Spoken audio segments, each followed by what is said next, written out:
Hey folks, how's it going? This is Iron Seagull here, back with another discussion video. So it is now the end of July, which means that it is the end of Summer of the Sims for 2021. Basically, this was an advertising campaign for the game that started back in May. Now that it's over, I figured I would do my overall thoughts and whether it lived up to the hype or not, in my opinion. So they announced the Summer of Sims with this graphic that laid out a bunch of hints, starting with Courtyard and Chill with a relaxing new kit. Funny enough, we already knew what this was because Microsoft leaked it. Snag a cool new career with a creative new game pack, then go big for Pride at the virtual block party, and rock out at the Sims event of the summer, ride 3 waves of base game updates, and bond with nature in this charming new expansion pack.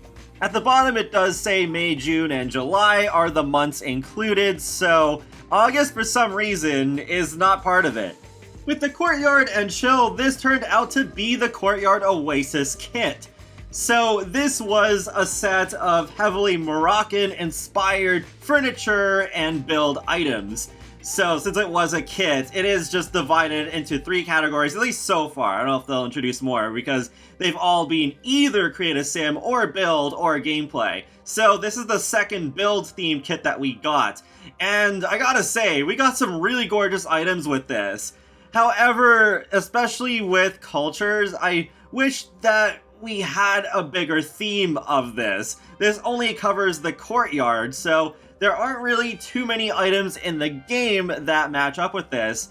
And sure, you could try to maybe fit this into Oasis Springs, but it still has a North American backdrop. So I would have really loved to get a Moroccan-inspired world alongside this. I really like how we have gotten some really different settings with packs such as Island Living and Snowy Escape, and even the recent, well, you know, we'll actually get to that expansion pack later. So overall, even though I don't like the business practice of kits in general, I think there are some really nice items here. I still feel like it is overpriced, but I think it is an improvement overall compared to the Country Kitchen kit, which was also a build kit.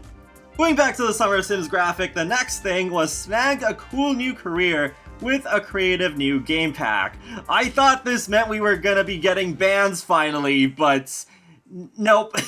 What we got was Dream Home Decorator, which brought back the interior home decorator sort of career from The Sims 3 Ambitions, but now sold as its own game pack. And it's not something that was particularly high on my wish list, even though I did enjoy playing with that career in The Sims 3. It's just like, yeah, I wanted bands more. But, well, unfortunately, this game pack turned out to be really buggy.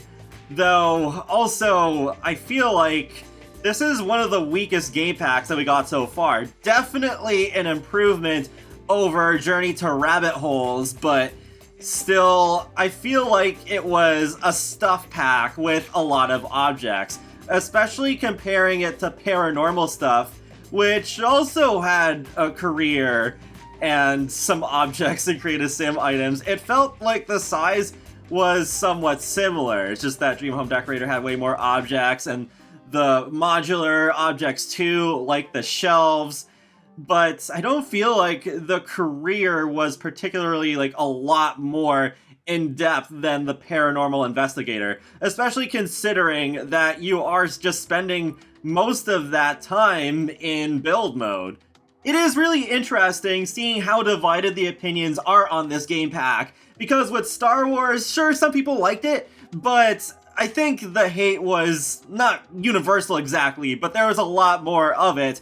But then with Dream Home Decorator, I think the divide is more based on the playstyles that are within the Sims community, because there's people like me, for example, who do a lot more of create a sim and live mode and storytelling, whereas there's a lot of players who build and do very little, if anything else. So for the latter crowd, I think this was mostly a pack that was really great. But then for people like me, this was a flop, although I feel like even if I was strongly into build, I'd still feel like this was just a stuff pack with a lot of objects. However, I would not say this pack is all bad, because I did get some enjoyment out of the career when it worked properly, and I liked it a bit more than the Sims 3 counterpart. And I like that we finally got sectional seating back, and I like the new TV channel. There's also the decor category for preferences, also known as the likes and dislikes. So that segues into the first really big update that we got, because we got likes and dislikes for Sims. We could assign up to 20 of them across different categories, including music, colors, activities, and then if you had Dream Home Decorator, the decor as well, which I think is really great. This is something that should have been in the game from the start, but I'm glad that we have it now. There are a few missing things that I feel like we should be able to set as preferences, such as fabrication and juice fizzing and knitting. I really hope those will be patched in later. But for now, this is a really great mechanic that I'm a big fan of, and hopefully they'll add more categories later. Maybe it could even link into a romantic attraction system. That wasn't the only thing that we got though. We also got bunk beds, well, as we should have had them in the first place, where they do have all the slots that were initially only available through modding. And we got 6 more hair colors. So that was pretty nice, even though I wish that we would get a color wheel or color sliders like for the makeups and skin tones, but yeah, I like these hair colors, except for I wish that the neutral black would be darker, but I like the other hair colors, and I've started using them on my Sims, and even updating some older Sims with them, and yeah, I'm definitely getting used to them. They're really nice. Next up was Go Big for Pride at the virtual block party, and what this turned out to be was a block party on Twitch hosted by Trixie Mattel. And, well, there's not really too much to say about this. Not that it was a bad event or anything, but there wasn't any new information. It was just Trixie Mattel playing The Sims. So I watched a bit of the stream. It was entertaining, but I didn't get to watch the whole thing. So hopefully those of you who really love Trixie Mattel enjoyed this live stream. So let's move on to the next thing, which was Rock Out at the Sims event of the summer. And I enjoyed this more than I thought I would. They had 3 artists, Joy Olodokun, Glass Animals, and BB Rexa, each do a Simlish cover that was patched into the game, but you could also listen to them at these live concerts at the park in Willow Creek every Sunday. It was basically a music festival in The Sims. You could buy some exclusive t-shirts, as well as have some food, or camp out in the tents, or run the sales table, much like you could in City Living.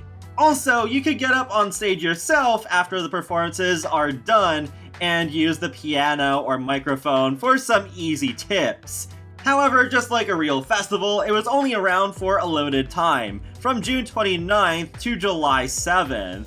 Overall, I think it was a really fun experience. It was nice seeing all my Sims crowd around the stage and like wave their arms and yell and all of that. Though it was a little odd how the vendor wasn't always available to sell you those shirts, but I still managed to get them for some of my Sims in the end.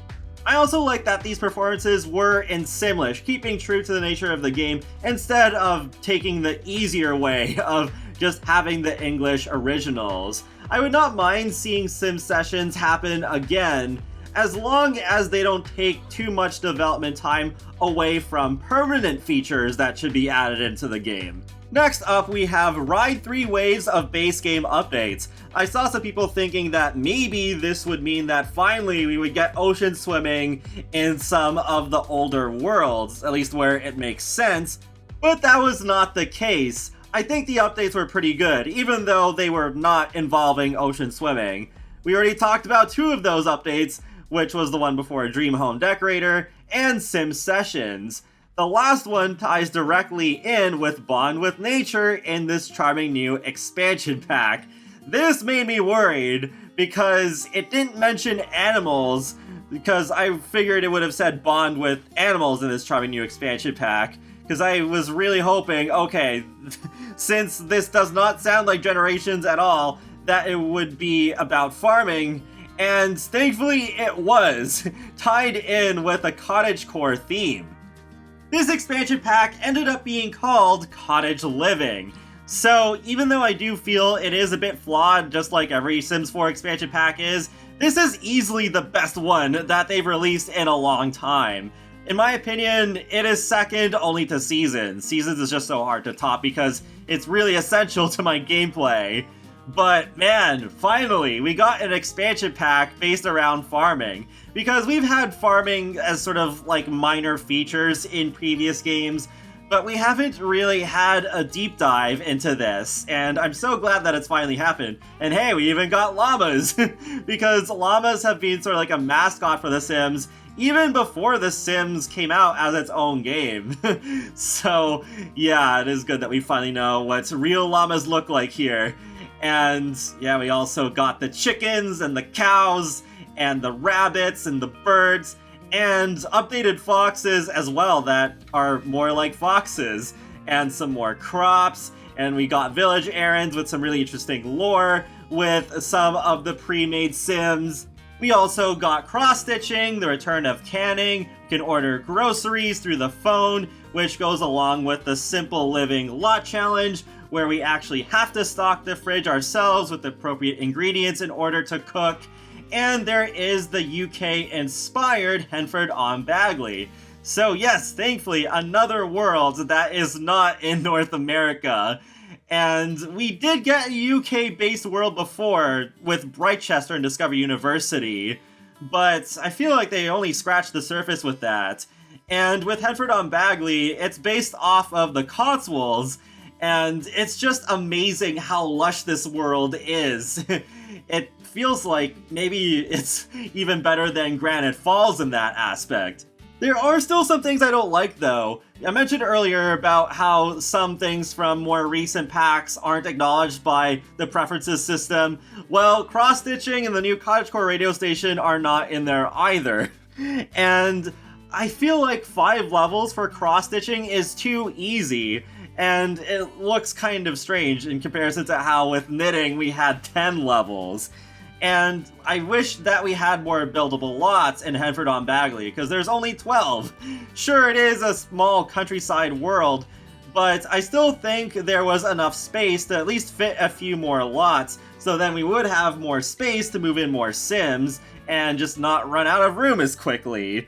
And the llamas I feel like are a bit low detailed looking in comparison to the other animals. I also wish there had been one more animal or otherwise really big defining feature to round out the value of this pack even more, because the expansion packs cost $40 US and are often even more expensive in other countries, and this is the 11th expansion pack now, and there's probably going to be at least a few more before they finally put out The Sims 5, so yeah, that would have been nice, but I still feel like you can do a lot worse than Cottage Living.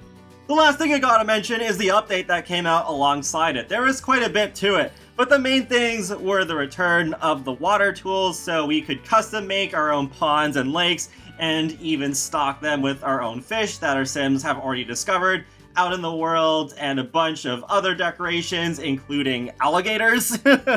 And we got the lot challenges system, and the calendar was patched into the base game, and children can garden now, and there is the group cooking feature along with that, which definitely gives me some sort of like Generations-ish vibes. So now to wrap up my overall opinions on Summer of the Sims. I felt like they were just coming out with this content at such a rapid-fire pace, it was difficult to keep up with, and it led me to burning out on The Sims a little bit. And I feel like with the expansion pack, Cottage Living, and the free updates, they saved Summer of the Sims from being a summer of disappointment. I really hope we start getting better game packs soon, because I really like some of the earlier ones, such as Vampires and Parenthood. But yeah, the kit I don't think was all that great either. So there was a whole lot that was riding on this expansion pack, and I'm glad that, at least for me, it delivered, and something that I was actually asking for a long time. But geez, after all of this, I need a break. And considering August was not on the roadmap, I don't think we're going to be getting much, if anything, next month. I mean, I am going to make a whole video about that too, but I definitely need things to slow down for a while. Not just for my sake though, but also for the game's sake, because especially with Dream Home Decorator, we got a lot of bugs that need to be fixed. I'm glad they did manage to put out one patch this past week that fixed some of the issues that happened just before Cottage Living came out, but they need to do a lot more still.